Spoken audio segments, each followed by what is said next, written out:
గొంతుకు నొప్పి వచ్చేస్తుంది. వాక్యం చదవకు. నువ్వు ఫోన్లో ఇన్స్టాగ్రామ్, యూట్యూబ్, గిట్టర్ ఇలాంటి యాప్ల్లో చాటింగ్ చేయి. అదేంటి, నేను వాక్యం చదివేటప్పుడు యూట్యూబ్లో, ఇన్స్టాగ్రామ్లో, ఫేస్బుక్లో చాట్ చేయమని ప్రేరేపణ వస్తుందేంటి? గురువా, మీరు చెప్పినట్లే నేను వాక్యం చదవకుండా ఆపేశాను. ఇక మాకు సెలవు. ఈసారి నుండి బైబిల్ చదవద్దు, ఫోన్ నొక్కున్నాం.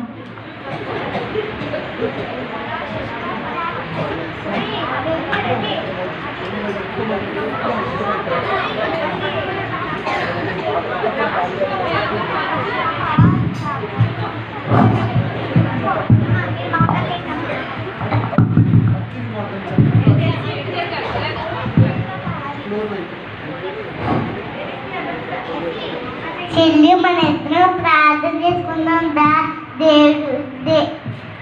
దేవుడు చిన్నపిల్లలు ప్రార్థింటారు. సరే.